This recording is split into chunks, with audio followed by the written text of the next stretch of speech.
Marshall Peak, Kabanata 4173. Isang taong hindi dapat galitin. Boatmaster, tumigil na sila. Biglang sumigaw ang elder na 4th grade heaven opening realm.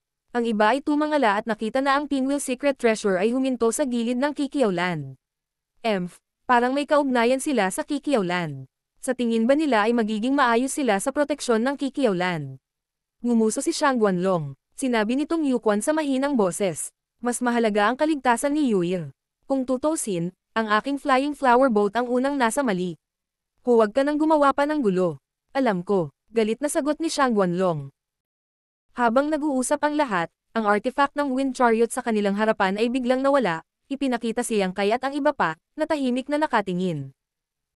Tumayo si Shang Guanyu sa tabi ni Yang Kai at hindi nakatanggap ng anumang malupit na pagtrato.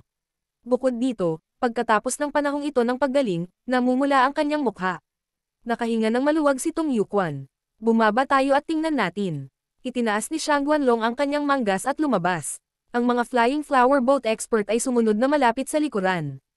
Hindi nagtagal, nakarating na sila sa labas ng Lotus. Sa sandaling tumayo sila, nakita nila si Yang Kai na nakangiti at nagsasabing, "Maligayang pagdating sa Voidland."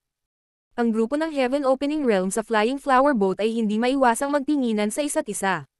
Ang ilan sa kanila ay naglabas pa ng mapa ng universe para i-verify.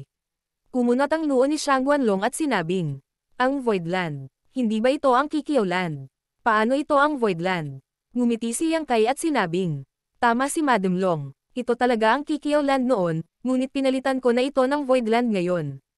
Nagulat ang lahat nang marinig iyon. Walang dahilan para biglang palitan ng pangalawang klase na puwersa ang banner at pangalan nito. Pagkatapos ng lahat, ito ay isang reputasyon at prestihiyo na naipasa sa loob ng libu-libong taon. Hindi naging madali ang pag-iipon nito muli, maliban kung wala na ang puwersa. "Anong ibig mong sabihin?" Pinaikit ni Shang Guanlong ang kanyang mga payat na mata. Labis na matindi ang pagkabalisa sa kanyang puso. "Ang Kikiaw Land ay nasakop ko na. Mula ngayon, wala nang Kikiaw Land sa mundong ito, ang Voidland na lang." Matiag ang paliwanag ni Yang Kai. Nagkagulo ang grupo ng Heaven Opening Realm. Bagamat nahulaan na nila ito, hindi pa rin sila makapaniwala nang sabihin ito ni Yang Kai. Ang Kikiaw Land ay isang second-rate na kapangyarihan na hindi mas mababa sa flying flower boats. Ito ay hindi isang third-rate na kapangyarihan na lilito ng paulit-ulit pagkatapos maputol. Ito ay patuloy na ipinasa sa loob ng libu-libong taon, kaya paano ito aatake at inookupahan ng ganoon lang? Kunin ang flying flower boat bilang halimbawa. Kahit na ginamit nila ang lahat ng kanilang lakas, imposible para sa kanila na masakop ang Kikiaw Land. Kahit na ang lakas ng lahat ay halos pareho, isang umaatake at isa ang nagtatanggol, kailangang mayroong napakalaking pagkakaiba sa lakas upang ito ay maging posible. Talaga bang may napakahusay na kasanayan ang Yang Kai na ito? Paano ang 7 Opening Heavenly Monarch? Natural, namatay siya. Nakangiting sagot ni Yang Kai. Lubos na natigilan si Shang Hailong. Hindi niya alam kung paniniwalaan ba ang mga salita ni Yang Kai. Sa lohikal na pagsasalita, ang lalaking ito ay kailangang may maaasahan para sa pagbubuga ng ganoong kalokohan sa labas ng Kikiaw Land. Kung talagang buhay pa ang 7 Opening Heavenly Monarch, imposibleng hindi niya ito pinansin. Ngunit hindi sinasadya, ayaw maniwala ni Shang Guanlong. Iniisip pa rin niya na ipakasal ang kanyang anak kay Yang Kai at pagkatapos ay dahan-dahang isama ang Voidland. Kung talagang may ganitong kakayahan siya, hindi alam kung sino ang magsasanib kung sino pagdating ng panahon. Bukod dito, narinig niyang sinabi ni Yang Kai na mayroon lamang 5 Heaven Opening Realm sa buong Voidland. Paano niya masasakop ang Kikiaw Land sa pamamagitan lamang ng 5 Heaven Opening Realm? Anong biro? Ang Heaven Opening Realm sa Kikiaw Land ay hindi mga mahina. Ang 7 Opening Heavenly Monarch ay isang 5th grade Heaven Opening Realm, at ilang Earth Protector ang 4th grade Heaven Opening Realm. Maliban kung mayroong Heaven Opening Realm sa itaas ng 5th grade sa Voidland. Bumilis ang tibok ng puso ni Shang Guanlong habang naiisip niya ito. Tumingin siya sa likod ni Yang Kai. Dalawang silweta ang lumipad mula sa sumisikat na ningning. Ang dalawang taong ito ay napakabilis. Wala pang 5 buntong hininga ang inabot nila bago makarating sa tabi ni Yang Kai at ihayag ang kanilang tunay na anyo. Ang isa ay isang kaakit-akit na babae, at ang isa ay isang matabang lalaki. Ang taong grasa ay sobrang taba. Isa lang siyang rolling meatball. Nakatambak ang taba sa kanyang mukha, na nakatikip sa kanyang magkabilang mata. Bagamat namamaga ang taong grasa, inilabas niya ang aura ng isang 4th grade Heaven Opening Realm. Mabuti sana kung siya lang, Pero ang susi ay ang babaeng iyon. Ang babaeng ito ay isang 6th grade heaven opening realm. Ang lahat ng tao sa Flying Flower Boat ay sabay-sabay na tumingin sa babae, na para bang may kaharap silang malaking kalaban. Nanliit ang mga mata ni Shang Guanlong, at mukhang nabigla siya. Talagang nagkaroon ng heaven opening realm sa itaas ng 5th grade sa Voidland. Pagbati, Master, sa ilalim ng tingin ng lahat, ang taong grasa ang namuna sa pagyuko. Siya ay may labis na nakakabigay puri ng ngiti sa kanyang mukha, na para bang hindi siya nakaharap sa Emperor Realm, ngunit isang high-grade heaven opening realm. Magalang niyang sinabi. Master, baka pagod ka sa mahabang paglalakbay. Naging mahirap sa iyo, young master. Lumuhad din ang babae at matikas na yumuko. Tumutulo ang malamig na pawis sa noo ng grupo ng heaven opening realm sa Flying Flower Boat. Walang hangin sa Voidland, ngunit lahat ay nakaramdam ng nakakapanghinang lamig mula sa talampakan ng kanilang mga paa hanggang sa tuktok ng kanilang mga ulo. Ang hitsura lamang ng isang 6th grade heaven opening realm ay sapat na upang mabigla sila. Ngunit ngayon, ito ang 6th grade heaven opening realm, na kahit sila ay kailangang hanapin, ay talagang tinawag na Young Master si Yang Kai. Sinong Young Master ito ng pamilya? Paano niya magagawa ang isang 6th grade heaven opening realm na napakakumbaba? Iyon ay isang 6th grade heaven opening realm. Kahit na sa iba't ibang heavenly paradise o blessed land, siya ay isang makapangyarihang pag-iral na maaaring gampanan ang papel ng deacon o iba pang mga posisyon na may tunay na kapangyarihan. Hindi kaya ang lalaking ito ang illegitimate na anak ng ilang pinuno ng blessed land o heavenly paradise? Ang ekspresyon ni Shang Guanlong ay sobrang pangit, at ang pagkabigla sa kanyang puso ay lumakas. Nang lumitaw ang 6th grade heaven opening realm na babaeng ito, alam niyang nagkamali siya ng kalkula. Ang pundasyon ng Voidland ay mas matibay kaysa sa naisip niya. Hindi ito isang bagay na kayang hawakan ng isang maliit na flying flower boat. Ito ay katawa-tawa na siya ay nagpakana at nagpaplano noon, at kahit na hindi pinansin ang kagustuhan ng kanyang anak na babae. Kung alam niya ng mas maaga, paano siya mag-inarte ng ganoon? Tiyak na ituturing niya si Yang Kai bilang isang panauhing pandangal at tinatrato siya ng maayos. Ngunit at least may puwang pa rin para sa pagtuz. Kahit na siya ay nagplano at nagplano, wala siyang intensyon na saktan si Yang Kai.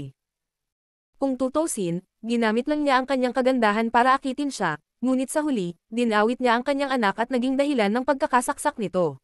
Lihim siyang natuwa na hindi pa siya tuluyang nahulog kay Yang Kai. Kung hindi, ang Flying Flower Boat ay hindi magkakaroon ng magandang buhay sa hinaharap.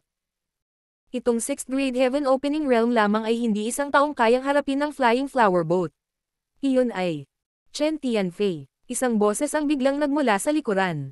Hindi na kinailangan ni Shang Guanlong na lumingon para makilala ang boses ng kanyang left guardian, si Qin Wuzheng. Bahagya siyang kumunot ang noo. Chen Tianfei. Parang narinig ko na ang pangalang ito dati. Sinabi ni Qin Wuzheng. Boatmaster, nakalimutan mo na ba? 30 taon na ang nakalilipas, inutusan akong lumabas para bumili ng isang batch ng mga mapagkukunan. Sa oras na iyon, pumunta ako sa isang underground star market at nakilala ko itong si Chen Tianfei. Bumili ako ng marami ng mga bagay mula sa kanya. Sinabi mo pa na maganda ang kalidad ng mga mapagkukunan. Si Shang Guanlong ay may hitsura ng realisasyon. Bahagyang tumanggaw siya at sinabing, naaalala ko na ngayon, pagbalik mo, sinabi mo na ang second head ng Crimson Star ay napakatalino, at mahirap na makahanap ng ibang katulad niya sa mundong ito. Pwede ba maging taong ito? Oo. Tumanggaw si Qin Wuzheng. Ngunit, hindi ba ang taong ito ang second head ng Crimson Star? Bakit siya lilito dito? At bakit siya magkakaroon ng parehong saloobin bilang Yang Kai? Hindi naintindihan ni Shang Guanlong. Nagboluntaryo si Qin Wuzheng. Boatmaster, mangyaring maghintay ng ilang sandali. Hayaan mo akong malaman. Sa sinabi niya, kumuha siya ng isang communication bead at ipinasok ang kanyang divine thought dito. Ang communication bead na ito ay ang ipinagpalit niya kay Chen Tianfei. Maginhawa para sa kanila na makipag-ugnayan sa isa't isa kung mayroon silang anumang mga transaksyon sa hinaharap. Gayunpaman, mahigit 30 taon na ang lumipas at hindi pa nakapunta si Qin Wuzheng sa Star Market kung saan matatagpuan ang Crimson Star. Kung hindi niya nakita si Chen Tianfei dito ngayon, hindi ito maaalala ni Qin Wuzheng. Oo naman, pagkatapos ipadala ni Qin Wuzheng ang mensahe, biglang itinaas ni Chen Tianfei ang kanyang ulo at tumingin. Tumanggaw si Qin Wuzheng at ngumiti sa kanya, nakahawak sa hangin ang kanyang kamao. Bahagyang tumanggaw si Chen Tianfei at ginamit ang communication bead para makipag-usap kay Qin Wuzheng. Sa paglipas ng panahon, ang ekspresyon ni Qin Wuzheng ay naging mas solemn na hanggang sa siya ay pawis na pawis. Anong problema? Naramdaman ni Shang Guanlong na may mali at nagtanong. Nalaman mo ba kung bakit nandito ang second head ng Crimson Star sa halip na bantayan ang Star Market? Ano ang kinalaman ng Voidland na ito sa Crimson Star? Napalunok si Qin Wuzheng ng kanyang laway at mapait na sinabi. Boat Master, nalaman kong wala na si Crimson Star. Wala na ang Crimson Star. Nagulat si Shang Guanlong. Kung tama ang pagkakaalala ko, ang Crimson Star ay itinuturing na isang second class na puwersa, tama ba? Mayroon silang ilang mga mid-grade Heaven Opening Realm expert. Paano sila mawawala? Oo, ang Crimson Star ay isang second class na puwersa. Hindi lang iyon, mayroon ding second class na puwersa sa Star Market. Kinokontrol ng tatlong puwersang ito ang Underground Star Market at doon nanirahan, ngunit ang ekspresyon ni Qin Wuzheng ay kumikibot. Wala na silang lahat ngayon. Anong nangyari? Nagulat si Shang Guanlong. Kung ang lahat ng tatlong second class na puwersa ay nawala, ano ang nangyari sa Star Market? Thunderlight at Crimson Star ay winasak ni Yang Kai. Sinabi ni Chen Tianfei na ang pagkasira ng Sword Pavilion ay may kaugnayan kay Yang Kai. Ano? Nagulat ang lahat sa Flying Flower Boat. Tatlong second-class forces ang nawasak ng ganon-ganon lang. Gaano kalupit si Yang Kai? Gaano karaming kapangyarihan ang mayroon siya? Ang Flying Flower Boat ay nakasakit kay Yang Kai sa pagkakataong ito. Saglit na nanlamig ang mga kamay at paa ng lahat, na parabang nakita nila ang dulo ng Flying Flower Boat. Naninigas ang mukha ni Qin Wuzheng, na parabang kumain siya ng isang basket ng Cactus Chinensis. Puno ng pait ang ngiti niya. Sinabi ni Chen Tianfei na isa na lang siyang utusan sa tabi ni Yang Kai, at hindi na niya dapat banggitin muli ang pamagat ng pangalawang pinuno ng Crimson Star. Gulp. Narinig ang ingay ng mga taong lumulunok ng kanilang laway. Ang isang 4th grade Heaven Opening Realm expert ay hindi itinuturing na mahina sa 3,000 mundo, ngunit ngayon ay handa na siyang magpakababo at aminin na siya ay lingkod ng ibang tao. Ito ay hindi isang bagay na maaaring gawin sa pamamagitan lamang ng pagsupil ng lakas. Gaano kalakas si Yang Kai para alipinin ang isang tulad ni Chen Tianfei? At ang Great Heaven Opening Realm na iyon ay tinawag si Yang Kai Young Master. Sa pagkakataong ito, ang Flying Flower Boat ay tila nasaktan ang isang tao na hindi nila dapat masaktan. Sandaling tumingin ang lahat kay Shang Guanlong. Bagamat walang samaway sa kanya, naramdaman pa rin ni Shang Guanlong ang matinding kirot sa kanyang mukha. Wala siya sa mood na magalit. Alam niya na kung ang bagay na ito ay hindi haharapin ng mabuti, kung gayon ang nangyari sa Crimson Star at Thunderlight kahapon ay malamang nabukas ng Flying Flower Boat. Marshall Peak, Kabanata 4174. Gaano nakakapangilabot? Ang Voidland ay naitatag pa lamang, gayunpaman, meron na itong napakagandang eksena at foundation. Ito ay talagang isang eye-opener para sa akin. Kailangang aminin ng aking Flying Flower Boat ang pagkatalo. Napangiti si Shang Guanlong at tumingin kay Yang Kai, sinabing, palaging may mga talento sa bawat henerasyon. Noong nasa antas ako ng paglilinang ni Little Brother Yang, nahihirapan pa rin ako para sa ilang mahihirap na mapagkukunan ng paglilinang. Little Brother Yang, ikaw ngayon magkaroon ng lugar at maraming taong may kakayahan sa ilalim mo. Ang iyong kinabukasan ay walang limitasyon. Nang marinig ang kanyang papuri at pambabula, bahagyang ngumiti si Yang Kai. Madam Long, napakabait mo. Sinabi ni Shang Guanlong. Iniligtas ni Little Brother Yang ang buhay ng aking anak. Lahat ng nasa Flying Flower Boat ay lubos na nagpapasalamat. Espesyal kaming naghanda ng ilang mga regalo bilang tanda ng aming pasasalamat. Sana ay hindi mag-isip si Little Brother Yang. Habang sinasabi niya ito, pamitik siya ng space ring at lumipad ito patungo kay Yang Kai. Inabot ni Yang Kai at sinalo ito. Hiniskan niya ito gamit ang kanyang divine sense at tumingin kay Shang Guanlong ng may interes. Mayroong maraming mga bagay sa ring, na higit sa saklaw ng isang tanda ng pagpapahalaga. Kahit na para sa isang pangalawang klase na puwersa, ang naturang batch ng mga materyales ay itinuturing na isang malaking pagkawala. Noong unang inanyayahan siya ni Shang Guanlong na sumakay sa Lotus Secret Treasure, sinabi rin niya na maghahanda siya ng tanda ng pasasalamat kay Yang Kai sa pagliligtas sa buhay ni Shang Guanyu. Gayunpaman, hindi niya natupad ang kanyang pangako sa mga araw na ito at nagdulot pa ng kaguluhan sa kalaunan. Ngayong inihagis na niya ang space ring na ito, halatang gusto niyang ayusin ang usapin ng mapayapa. Maaaring walang masyadong maraming bagay sa singsing sa orihinal. Dapat ay nagdagdag si Shang Guanlong ng ilang bagay sa huling minuto. Nagkatinginan sila. Ang mga mata ni Yang Kai ay puno ng pagsalakay.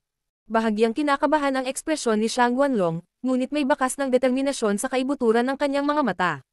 Para kay Shang Guanlong, siya ang unang nagkamali. Sa orihinal, hindi niya sineseryoso ang Voidland.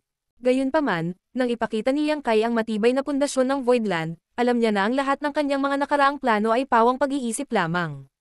Dahil siya ay mali, maaari niyang tanggapin ang pagbabayad ng isang presyo upang maayos ang usapin ng mapayapa. Gayunpaman, kung hindi ito pinabayaan ni Yang Kai, narito ang mga elite sa Flying Flower Boat. Hindi sila malambot na persimmons na kaya niyang ibuli sa gusto niya. Ang kawalan ay tila nasa bingit ng pagyayelo. Si Yuhi at Chen Tianfei ay walang ideya kung ano ang nangyayari, ngunit nararamdaman nila na ang kapaligiran ay hindi tama.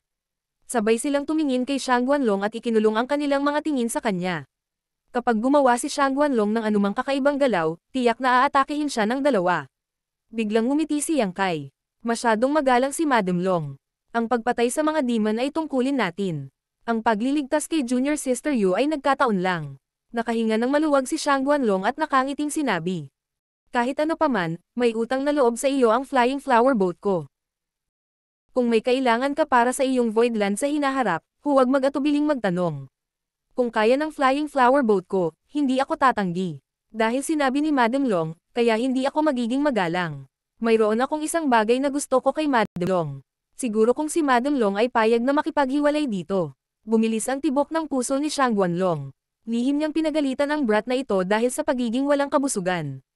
Gusto niyang iwaksi ang lahat ng pagkukunwari ng kabaitan at labanan ito sa kanya, ngunit ang kanyang anak na babae ay nasa kanyang mga kamay pa rin. Napangiti lang siya at sinabing, ano ang gusto ni Little Brother Yang? Itinuro ni Yang Kai ang kanyang likuran. Gustong-gusto ko ang lihim na kayamanan ng lotus ng Flying Flower Boat na ito. Kakagawa pa lang ng Voidland at kulang sa lakas tao at pagkain. Wala kaming anumang gusto, hindi ako naglakas loob na mag-isip tungkol sa napakalaking flying secret treasure. Kung si Madam Long ay handang makipaghiwalay dito, mas mabuti.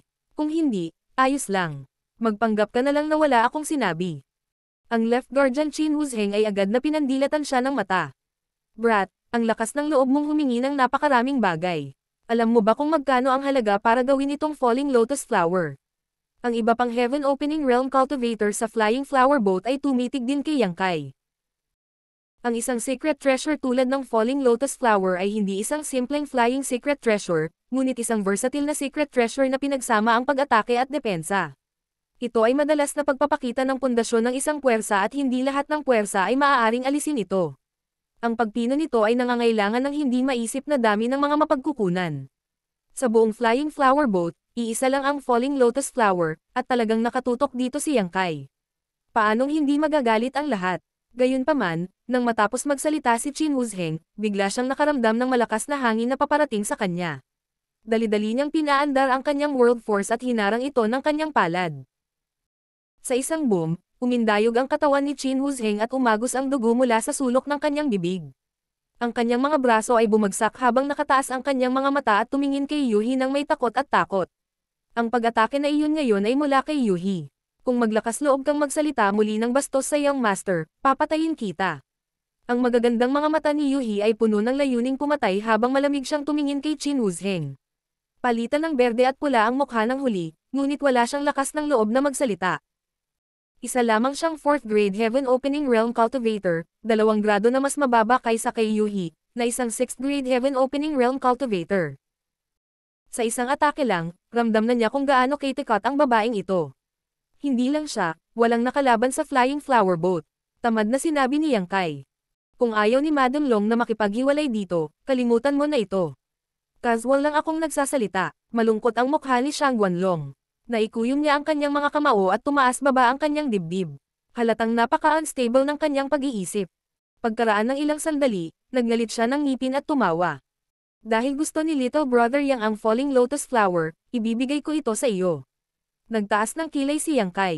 Maraming salamat, madam, sabi ni Shang Guanlong. Basta gusto mo. Lumingon siya para tingnan si Shang Guanyu.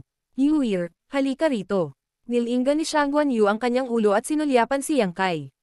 Nang makitang nakangiti siya sa kanya at walang intensyon na pigilan siya, ang figure ni Shang Guanyu ay kumandat at lumipad patungo sa Shang Guanlong.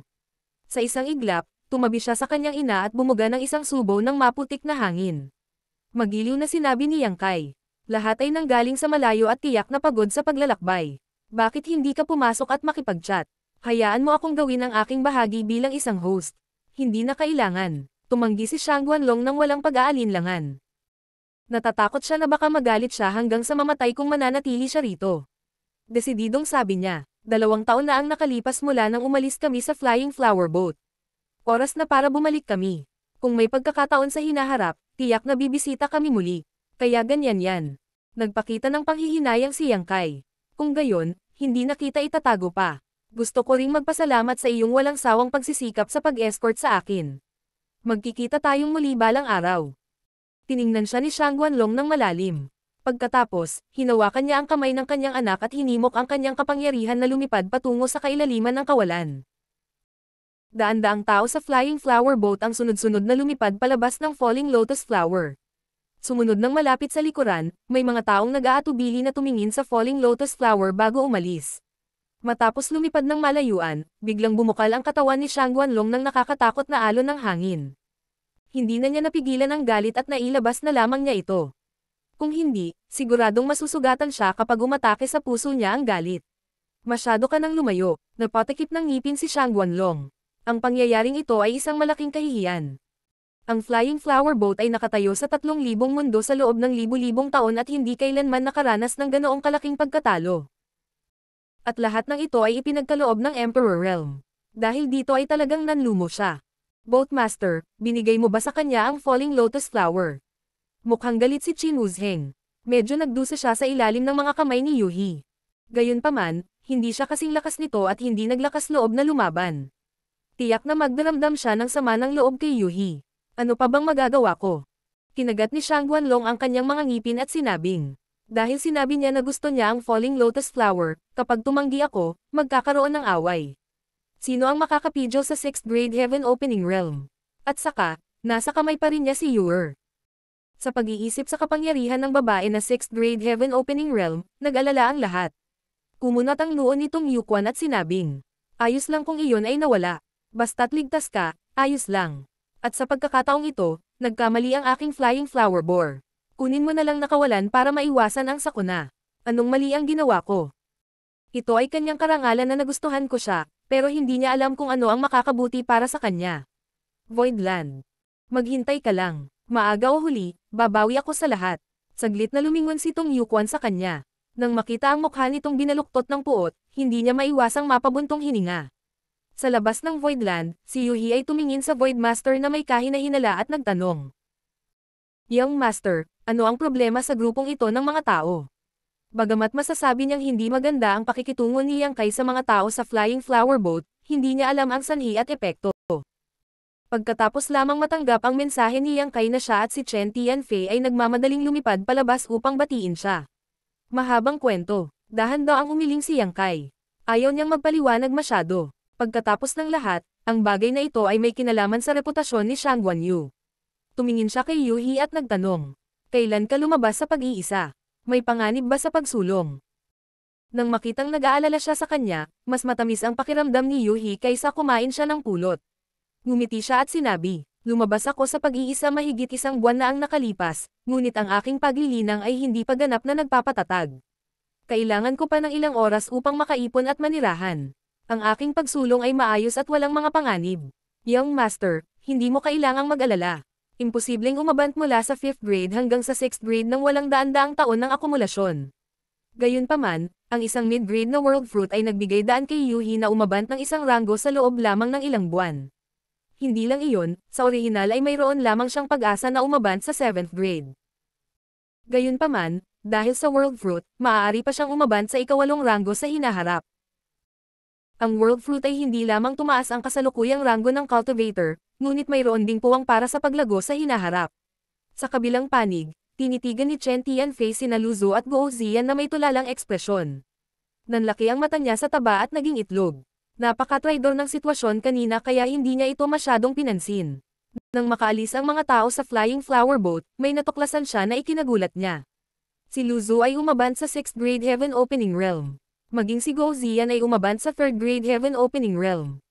Matatanggap niya ang pagsulong ni Guo Ziyan. Kung tutusin, mas mababa ang kanyang panimulang punto, kaya mas madali para sa kanya na umabant. Gayunpaman, ang pagsulong ni Lu Zhou ay naging palaisipan sa kanya. Bago ito, siya at si Lu Zhou ay parehong 4th Grade Heaven Opening Realm.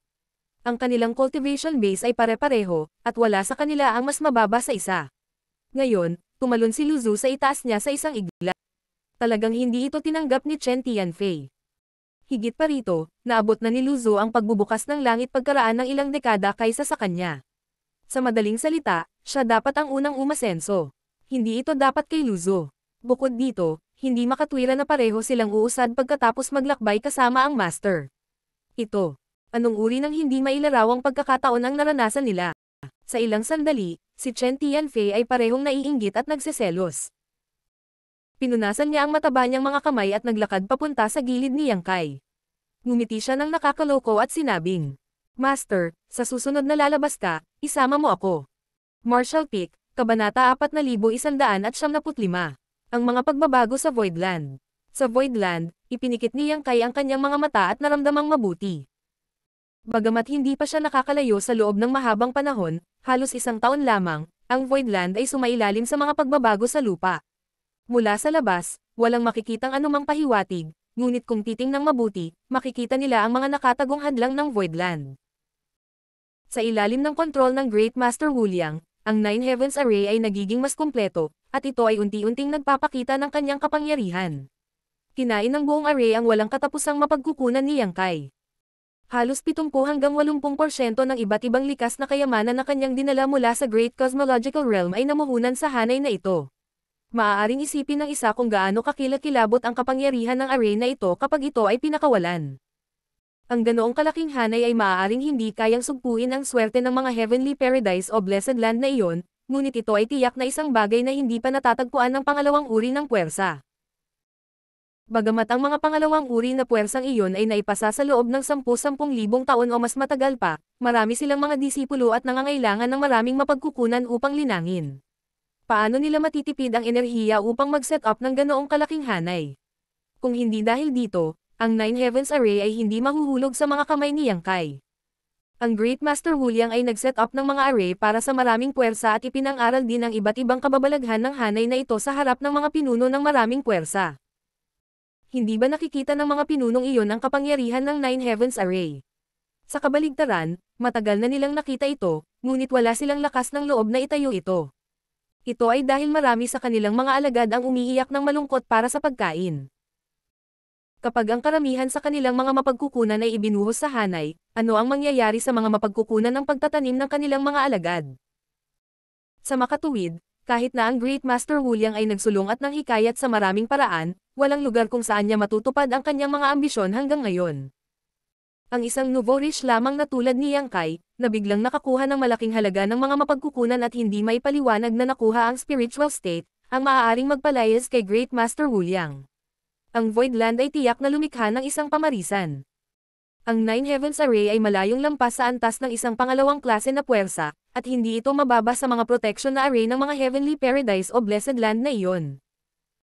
Nang umalis si Yang Kai sa Voidland, ang Nine Heavens Array ay higit sa kalahati ay natapos na. Nang bumalik siya sa pagkakataong ito, halos tapos na ang array, at ilang key array core lang ang hindi na set up. Ayon sa pagtatansya ni Great Master Wu Liang, ang Nine Heavens Array ay ganap na makukumpleto sa loob ng 2 buwan. Sa oras na iyon, oras na para sa array na talagang gumana. Inaasahan ito ni Yang Kai. Dahan-daang iminulat ang kanyang mga mata, nagpakawala ng mahabang hininga si Yang Kai bago tumingin sa likod. Ang 600,000 tao na dinala niya mula sa Star Boundary ay bumubuhos na ngayon sa pasukan ng Mysterious Small World. Bagamat marami sila, lahat sila ay gumagalaw sa maayos na paraan. Kahit sino ay magugulat na biglang dumating sa isang bagong mundo. Maging ang mga Great Emperor ay tumitingin sa paligid. Nagtanong si Mo Huang, "Bata, ito ba ang Voidland na sinasabi mo?" Tumango si Yang Kai, "Talagang Voidland ang lugar na ito." Maingat itong naramdaman ni Duan Hongchen at sinabing, "Ito nga ay medyo naiiba sa astral plane. Kung ako ay maglilinang dito, posible talagang maabot ang mas mataas na antas." Ang paglilinang ng mga Great Emperor sa Star Boundary ay umabot na sa limitasyon ng kung ano ang maaaring ibigay sa kanila ng Universe World, at kahit gaano pa nila ito nilinang, hindi nila ito maitataas kahit kaunti. Ngunit narito, ang mahinang nakikitang kadena ay biglang naglaho, na nagparamdam sa kanila na parang ang mundo ay bumukas sa kanila. Maging ang kanilang estado ng pag-iisip ay naging mas malawak. Ito rin ang dahilan kung bakit pinili ng maraming Great Emperor sa Universe World na tumalon palabas ng universo pagkatapos maabot ang limitasyon ng kanilang paglilinang, na kumawala mula sa mga tanikala ng universo. Gayunpaman, ang Star Boundary ay matatagpuan sa isang liblib na lugar, at sa harap ng Great Demon God, hindi sila kailanman nakipag-ugnayan sa Heaven Opening Realm, kaya natural na wala silang alam tungkol dito. Ngumiti si Yang Kai. Ang paglilinang sa itaas ng Emperor Realm ay nangangailangan ng maraming mapagkukunan. Huwag mag-alala, hindi pa huli ang lahat para maglinang pagkatapos na maging pamilyar dito ng ilang sandali. Habang nag-uusap sila, si Yuhi, na tahimik na nakatingin sa gilid, ay humakbang pasulong at yumuko. Binabati ni Yuhi ang Old Master. Kung mayroon kang anumang mga katanungan tungkol sa iyong pagtatanim sa hinaharap, mangyaring huwag mag-atubiling itanong sa ginang na ito. Talagang sasabihin sa iyo ng ginang na ito ang lahat ng nalalaman niya. Ang mga Great Emperor ay napalingon sa kanya. Siya ay nakatayo sa tabi ni Yang Kai sa lahat ng oras na ito, at ang kanyang aura ay hindi halata, kaya hindi siya pinansin ng mga Great Emperor noong una. Ngunit ngayong narinig nila ang kanyang sinabi nito, hindi nila maiwasang ilabas ang kanilang divine senses para mag-imbestiga. Ang divine senses ng bawat isa ay parang isang clay ox na pumapasok sa dagat, at wala man lang tumugon, dahilan para maging kakaiba ang kanilang mga ekspresyon. Tahimik na hinailan ni Zon Wuhen ang damit ni Yang Kai at bamulong. Ano ang cultivation ng young lady na ito? Gumawa ng anim si Yang Kai gamit ang kanyang kamay. Nagtanong si Huaying, paano siya inihambing sa Great Demon God? Paano ko ito ilalagay? Kinamot ni Yang Kai ang kanyang mukha, hindi alam kung paano ipapaliwanag. Ang mga Great Emperor ay kararating lamang sa Universe World, kaya ang kanilang pangunawa sa Heaven Opening Realm ay medyo malabo pa rin, kaya hindi nila ito maipaliwanag ng detalyado. Pagkatapos mag-isip sandali, sinabi niya, malamang nadurugan niya ang Great Demon God sa isang daliri. Nang gumawa ng kalituhan ang Great Demon God sa Chaotic Star Boundary, naipakita niya ang lakas ng Low-Grade Heaven Opening Realm. Ngayong naabot na ni Yuhi ang 6th Grade Heaven Opening Realm, hindi na kailangan ng kanyang pagsisikap na patayin ang isang Low-Grade Heaven Opening Realm Cultivator. Tinitigan siya ni Huaying, puno ng takot ang kanyang magagandang mata. Sa pagtatapos ng digmaan ng dalawang kaharian, halos nagamit na nila ang lahat ng kanilang lakas, ngunit halos nabura na sila. Ang lakas ng Great Demon God ay sariwa pa rin sa kanyang alaala, ngunit kahit ang isang taong kasing lakas ng Great Demon God ay hindi makalaban sa kapangyarihan ng isang daliri ng babaeng ito. Ang mga Great Emperor ay tumingin solemna at pinagsalikop ang kanilang mga kamay. Sinabi ni Zon Wuhen, masyadong magalang si young lady. Sa hinaharap, mahihirapan ka namin, kaya salamat ng maaga. Ngumiti si Yuhi at sinabi, masyadong magalang si Old Master. Ako ay katulong ni Young Master, kaya tungkulin kong ibahagi ang mga alalahanin ni Young Master. Nang marinig niyang tinawag niya ang kanyang sarili na isang katulong, hindi alam ni Zon Wuhen kung ano ang sasabihin, kaya tiningnan lang niya si Yang Kai ng makahulugan, inilagay ang kanyang mga kamay sa kanyang likuran, at tumingin sa paligid. Ang mga mata ni Yurumeng at ng iba pa ay parang mga linte din habang nakatitig kay Yang Kai, sinusuri siya. Puno ng pawis ang noo ni Yang Kai habang tumatawa siya at sinabing, Yuhi, ito ang mga asawa ko. Yumuko si Yuhi at nagsabi, ang lingkod na ito ay bumabati sa mga young madams. Si Yurumeng at ang iba ay may kakaibang ekspresyon. Ito ang unang pagkakataon na narinig nila ang titulong young madam, kaya hindi sila sanay. Gayunpaman, si Yurumeng ay hindi isang ordinaryong tao. Bilang Succubus Demon Saint, isa siya sa pinakamalakas na master sa Demon Territory. Kahit sa harap ni Yuhi, isang 6th Grade Heaven Opening Realm, hindi siya nagpakita ni Katie Ting na pagpigil. Siyempre, ang pinakamahalagang bagay ay napatay niya ang tinatawag na Heaven Opening Realm sa Demon Territory noon. Hinayla ang maliit na kamay ni Yuhi, ngumiti ito at sinabing, napakagandang babae, paano nagkaroon ng puso ang patay na bastos na ito na gawin kang katulong niya? Binubuli ka ba niya? Sabihin mo at tutulungan kitang alagaan siya. Pagkasabi niya nito, pinandilatan niya si Yang Kai na parang nagpapakita sa kanya.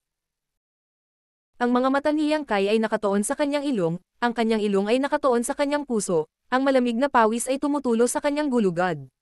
Umiling si Yuhi at mahinang sinabi, hindi, nagboluntaryo akong sundan ang iyong master at pagsilbihan siya. Ganoon ba? Ngumiti ng matamis si Yurumeng. Kung binubuli ka niya, dapat sabihin mo sa akin. Napakahusay ng hamak na ito sa pakikitungo sa mga babae. Tingnan mo kami, lahat kami ay niloko niya. Ngayong nakasakay na kami sa barkong pirata, kaya hindi man lang kami nag-iisip na bumaba. Sinabi ni Yuhi, Medyo mahigpit ang iyong master, ngunit napakabuting tao. Biglang sinabi ni Yurumeng. Ang mga kamay ni Little Sister ay talagang makinis at malambot. Mukhang nahihiya si Yuhi. Napakaganda rin ang balat ng iyong madam. Masyado akong abala sa pakikipag-usap at nakalimutan kong ipakilala sa iyo. Sinabi ni Yurumeng habang hinihila niya si Yuhi para ipakilala si Soyan at ang iba pa sa kanya, isa-isa niya silang binati. Nang makita si Soyan at ang iba pa, ang ilan ay kaakit-akit, ang ilan ay malamig na parang yelo, ang ilan ay matamis at kaakit-akit, ang ilan ay inosente at walang muwang, ang ilan ay magiting, lahat ay may iba't ibang ugali, si Yuhi ay lihim na hindi nakapagsalita. Ito ang unang pagkakataon na napagtanto niya na ang kanyang young master ay talagang napaka-sentimental na tao, kaya hindi niya naiwasang lumingon ang kanyang ulo para tingnan siya. Nakita niya si Yang Kai na nakatayo doon na may marangal na mukha, may ibinubulong sa mga Great Emperor. Nakikinig ng mabuti, sinabi ni Yang Kai. Ito ang unang pagkakataon mo rito. Gusto mo bang ipakita ko sa iyo ang paligid? Mainam din na maging pamilyar ka sa kapaligiran. Ikinaway ni Zhang Wuhen ang kanyang kamay. Hindi na kailangan, gawin mo ang mga bagay sa iyong sarili. Mag-isa kaming maglalakad. Pagkasabi niya nun, humakbang siya at nag-flash out. Sinabi ni Mo Huang, titingnan ko rin. Malalaking hakbang ang ginawa niya at naglakad sa ibang direksyon.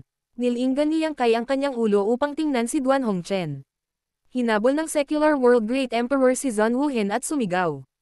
Old Ghost Zhang, hintayin mo ako. Shua shua shua. Isa-isang nagkalat ang mga Great Emperor. Bago umalis si Huaying, pinandilatan niya si Yang Kai at tuwang-tuwa. Mabuti nga sa iyo. Sa sandaling ito, may biglang sumugod sa harap ni Yang Kai at tuwang-tuwang nagsabi. Foster father, nasa Voidland ba tayo? Nagliwanag ang mga mata ni Yang Kai at hinawakan si Yang Xiao. Tumanggo siya at sinabing, oo, Shoir, ito ang Voidland. Magtatanam ka rito sa hinaharap. Hayaan mong sabihin ko sa iyo, ang Voidland ay mayroong yin yang 5 elements at ang 7 lands. Ito ay tumutugma sa 7 kapangyarihan ng 5 elements at yin at yang. Ito ay lubhang kakaiba, gusto mo bang ilibat kita? Kinawayan ni Yang Xiao ang kanyang kamay at sinabing, hindi na kailangan, gawin mo ang kailangan mong gawin. Sasama ako kay Little Auntie at Big Auntie. Pagkasabi nito, kumawala siya sa kamay ni Yang Kai at tinawag sina Yang Zhou at Liu Yan. Naging liwanag sila at nawala. Hinabol sila ni Qiongqi at sinabing, Young Master, hintayin mo ako. Si Yang Kai ay malapit nang magsuka ng dugo. Habang hindi siya nakaimik, may nasulyapan siya at agad na sumigaw. Second Head Chief. Sa gitna ng mga tao, si Bayan Yuking, nakalalabas lang sa Small Sealed World, ay hindi na nagkaroon ng oras upang tumingin sa paligid bago siya agad na lumapit at ikinulong ang kanyang mga kamao. Ano ang utos ng Palace Master? Nasa labas na ba lahat? Time na tanong ni Yang Kai habang nasa likod ang kanyang mga kamay. Tiningnan siya ni Bayan Yuking ng kakaiba. Ang Small Sealed World ay artifact ni Yang Kai. Nakikita niya kung gaano karaming tao ang nasa loob na may iniisip lang, kaya bakit siya tatanungin? Gayunpaman, matapat pa rin siyang sumagot. Nasa labas na ang lahat, Palace Master. Huli na ang subordinate na ito. Mabuti, napakahusay na trabaho. Ikaw ang Second Head Chief sa High Heaven Palace. Sa lahat ng mga taon na ito noong wala ako, ikaw at ang Head Chief ay nagtutulungan upang hawakan ang lahat ng malaki at maliliit na bagay sa palasyo. Ngayon na ako dumating na sa Voidland at hindi sumama ang Head Chief, ikaw lang ang maaasahan ko. Mataimtim na sinabi ni Bayan Yuking. Gagawin ng subordinate na ito ang kanyang makakaya, Palace Master. Hayaan mong ipakilala kita sa isang tao. Lumingon si Yang Kai at sumigaw sa gilid. Yuhi, halika rito. Nag-uusap sina Yuhi, Yurumeng, at ang iba pa. Nang marinig niya ito, nagdahilan siya at naglakad. Nang makalapit siya, nagpakita siya ng maluwag na ekspresyon at tumingin kay Yang Kai ng may pasasalamat. Ano ang utos ni Young Master? Marshall Peak, Kabanata 4196. Mula ngayon, ang babaeng ito ay pag-aari ko. Ipinakilala ni Yang Kai si Bayan Yuking sa kanila, at ang dalawang babae ay nagkita noon. Sa hinaharap, maaari ninyong pag-usapan ang mga usapin ng Voidland. Hindi ninyo ako kailangang tanungin. Sabi ni Yang Kai. Oo, magalang na tugon ng dalawang babae. Sanay na si Yang Kai sa pamumuno, at ang kanyang ugali ay malaya at walang disiplina. Mabuti para sa kanya na magbukas ng mga bagong teritoryo at lumaban sa lahat ng direksyon, ngunit medyo mahirap para sa kanya na manatili sa isang lugar at pamahalaan ang pag-unlad. Ito rin ang dahilan kung bakit nagpumilit siyang dalhin sina Hua Qingxi at Bayan Yuking. Gayunpaman, hindi sumama si Hua Qingxi at nanatili sa High Heaven Palace, kaya hinayaan lang niya si Bayan Yuking na gumawa ng higit pang trabaho. Pagkatapos ng lahat, ang 600,000 katao na dinala sa oras na ito ay pawang mula sa Astral Boundary, at kilala sila ni Bayan Yuking, kaya't maginhawa para sa kanya na gumawa ng mga pagsasaayos. Gayunpaman, ang Voidland ay nasa labas ng universe, at si Bayan Yuking ay walang masyadong alam tungkol sa mga bagay sa labas ng universe. Pagtutulungan kasama si Yuhi, kaya niyang punan ang kanilang mga pagkukulang. Sa pag-aalaga nilang dalawa sa Voidland, natural na hindi kailangang mag-alala ni Yang Kai. Ang 600,000 katao, maliban sa mga Great Emperor, Yang Xiao, Yang Zhou, at ang iba pa na pumunta upang mag-imbestiga, lahat ay tahimik na nakatayo sa lugar, na nakaayos sa isang parisukat na porma sayon. Bagamat nagtataka silang tumingin sa paligid, hindi sila gumawa ng kahit katiting na ingay, na parang isang hukbong sanay na sanay. Sa napakaraming tao na biglang pumupunta sa Voidland, ang unang bagay na dapat ayusin ay natural na isang tirahan. Sa kabutihang palad, ang Voidland ay hindi maliit, at mayroong 7 spirit provinces, kaya hindi isang problema na ayusin ang mga taong ito. Agad na nagsama sina Yuhi at Bayan Yuking at pinag-usapan ang bagay na ito. Di nagtagal, ang 600,000 katao ay hinati sa 7 grupo, pinangunahan ng ilang tao, at ipinamahagi sa 7 spirit provinces. Ang mga taong ito ay orihinal na kabilang sa Kuiwei Palace si Yuhi. Matapos wasakin ng Lady Boss ang Kuiwei Palace, sinundan ng mga taong ito si Yuhi sa Voidland. Masasabing sila ang mga unang residente ng Voidland, at ngayon lahat sila ay mga disipulo ng Voidland. Mas maaga silang dumating, kaya natural na mas alam nila ang tungkol sa Voidland. Sa iba pang mga bagay, hindi naging problema para sa kanila ang manguna. Habang abala sila rito, biglang nakarinig si Yang Kai ng sigaw mula sa kaibuturan ng Earth Spirit Land, na sinundan ng Dagandong. Kaagad, ang lupa ay yumanig, at ang espiritong enerhiya ng langit at lupa ay naging magulo, na parang may nakikipaglaban sa kaibuturan ng Earth Spirit Land. Nagulat si Yang Kai, at napansin niya ang isang panandaliang aura. Mabilis niyang ibinaling ang kanyang ulo at tumingin sa direksyon na iyon, at bamulong. Nako! Nang matapos siyang magsalita ay gumalaw ang katawan ng kanyang katawan. Habang lumilipad si Bayan Yuking, nagtanong siya, Lady Yuhi, may natitira pa ba tayong kaaway sa Voidland? Umiling si Yuhi at sinabing, hindi ito malaking kaaway, iyon lang. Ang pag-iral ng taong ito ay medyo espesyal. Hindi ko ito maipaliwanag ng malinaw sa ngayon. Natural na mauunawaan mo kapag nakilala mo siya mamaya. Magiliw na tumanggaw si Bayan Yuking. Pagkaraan ng ilang sandali, dumating ang grupo sa gitna ng Earth Spirit Land, kung saan matatagpuan ang gitnang bulwagan. Doon, isang mabangis na halimaw ang nakahiga sa lupa, ang kanyang katawan ay puno ng aura ng isang divine spirit. Sino pa kaya ito kundi si Kyung-chi? Gayunpaman, kahit na inihayag ni Old Kyung ang kanyang third body sa sandaling ito, siya ay nakagapos sa lupa, hindi makagalaw. Ang bagay na nakagapos sa kanya ay talagang isang string ng mga kumikinang na puting filament. Habang nagpupumigla si Old Kyung, mas humihigpit ang mga filament. Ilang sandali lang ay napuno na ng dugo ang katawan niya. Sa kabilang panig, si Liu Yan ay nagbagong anyo sa kanyang anyo ng Fire Phoenix at lumulutang sa hangin, ngunit ang kanyang bibig ay nabalot din ng mga filament, kaya hindi siya makagawa ng kahit katiting na tunog. Sa labas ng bulwagan, isang magandang babae na may kaakit-akit na figure ang nakatayo doon na may malamig na mga mata, bitbit si Yang Xiao sa isang kamay at Yang Zhu sa kabilang kamay. Wala siyang kahit katiting na aura, ngunit si Yang Xiao, ang munting bastard na hindi natatakot sa kahit ano, ay nanginginig sa sandaling ito. Mapatla ang kanyang mukha, at wala man lang siyang lakas ng loob na lumaban. Itinikom ni Yang Zhu ang kanyang mapupulang labi, mapatla din ang kanyang mukha. Naningkit ang mga mata ni Yang Kai. Ang babaeng ito ay si Zhu Jiayan, na nag-iisa para pagalingin ang kanyang mga sugat. Mula nang sakupin ang Voidland na ito, siya ay nag-iisa upang pagalingin ang kanyang mga sugat at hindi kailanman nagpakita ng kanyang mukha sa labas. Sa buong Voidland, maliban sa grupo ng mga tao na sumunod kay Yang Kai palabas ng Great Cosmological Realm, walang ibang nakakaalam ng pag-iral ni Zhu Jiayan.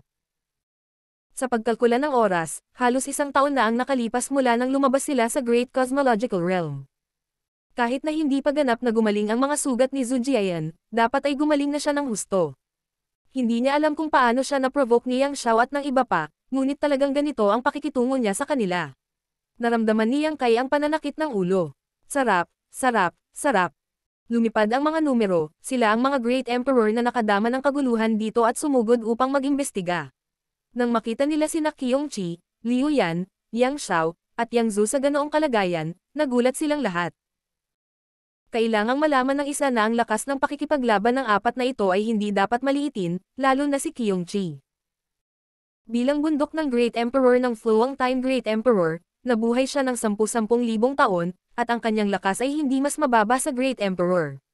Gayunpaman, hindi nagtagal mula nang marinig nila ang kaguluhan, at ang apat na taong ito ay nabura lahat. Sa kabilang banda, ang babaeng ito ay may kalmadong tingin, tiyak na siya ay nasa Heaven Opening Realm. Hindi nila kayang saktan siya, hindi nila kayang saktan siya. Ang susunod na lumitaw ay ang Dragon Race Great Elder Fu Shu. Tumingin si Fu Shu at nakita ang kanyang anak na hawak sa kamay ng isang babae. Siya ay agad na nagalit at sumigaw. Sino ka? Mabilis na ibababa si Shaor. Dragon Race. Itinagilid ni Zhu Jiayan ang kanyang ulo at tumingin sa dalawang Great Elder ng Dragon Race. Hindi niya ito inilagay sa kanyang mga mata at tumingin kay Yang Kai nang may interes. Napuno ng kakaibang liwanag ang magagandang mata niya. Sumimangot si Yang Kai at sinabing, Senior, iniisip ko kung paano sinaktan ng hindi karapat-dapat na anak na ito at ng aking kapatid na babae ang nakatatanda, mangyaring magpakita ng awa. Malamig na ngumuso si Zhu Jiayan. Kung hindi nagpakita ng awa ang reynang ito, sa tingin mo ba ay mabubuhay pa sila? Nang gumaling na ang reynang ito, bigla silang pumasok.